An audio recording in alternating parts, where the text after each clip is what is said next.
monopoly. Like this is not new stuff, right? Like this is what it tends to. It tends to go towards really centralizing money. And once you have all of that, then you could do so much. Right? You could do so much. You know, Elon Musk could do a lot because he's almost worth $1 trillion, right? That's what he wants to be worth, $1 trillion. So. There's just a question over here. Yes, when there, I think. But it doesn't pencil out, Eric. Yeah, so the pencil out. I love the pencil. Thanks, Eric.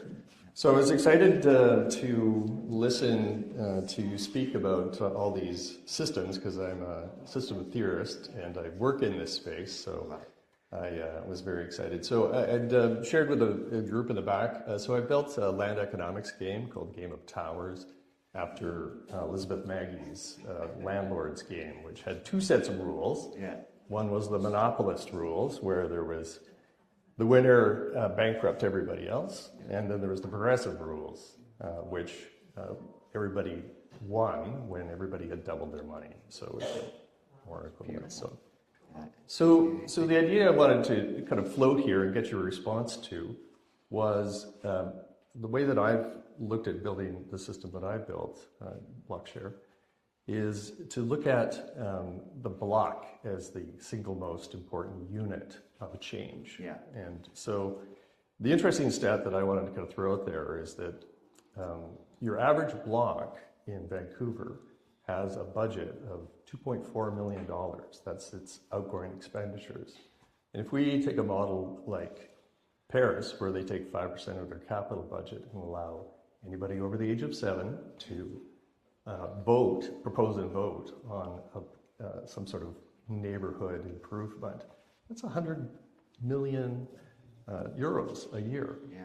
So in the same fashion, the system I've designed is to take a look at getting everybody together and enabling them just to redirect 5 or 10% of their block's budget towards projects that build this sense of independence and power that's missing in the current structure. Yeah. And I think the big question or the big insight that I've had that I want to get your reflections on is that it's hard to move embedded systems because they've got a tenure of 1,000 years, which is about right.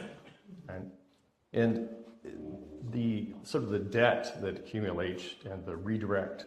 So Vancouver has 92% of market housing and only 8 non-market, of which only a tiny fraction is actually, affordable in that context. So I'll just kind of reflect on my theoretical structure is the third way between market and government, and just the people. All of the financial and other mechanisms that apply to, at least a pimp for the real estate trade. So I know all these things. You can engineer the stack of interoperable systems that will allow individuals and individual communities to do the same thing that government does. So I think I believe that it's a quicker way to come to the end of making systemic change, which you otherwise can't get to. So not really, it's just a ramble, but I just wanted to throw that in front. No, actually, I think there's something really interesting in that. There's, that was great.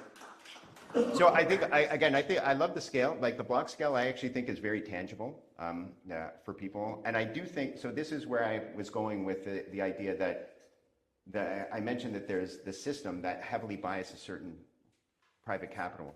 And I was very strategic in my words that it determines what's even imaginable. So there's a lot of really interesting things that have been happening. There was Clara Mattei, who runs FREE, which is a forum for real economic emancipation. She ran a really interesting kind of pilot where the community itself determined the budget of their own city. So they sat with councillors and the community came in and they did it with them. Like, again, unimaginable, right? Unimaginable that would happen. But this is the state that we're in. I think that I love those ideas. I think, again, that we need those. It's to kind of say, hey, this is actually possible. Because I think what winds up happening is that we get pigeonholed all the time. And the moment someone says something like, it's like, no, it's not possible, it's not deliverable, it doesn't pencil out, whatever the catchphrase is. But underlying that is like, oh, okay, this is, and that's what I was trying to say, is that there's a system there that if you just tweak one of those things, it's actually it is possible. We can do this. 100%. We can actually try to sell. Why don't we try to sell? So I love that. And I think, again, that there is a lot of room for that. And hopefully you'll advertise that more, like more and more ideas. Well, there you go. I love it. I love Always questioning who is it for. Well, we are at time, folks. So please join me in giving a round of applause to Eric. Oh, thank you. Thank you. It was an honor. It was an honor.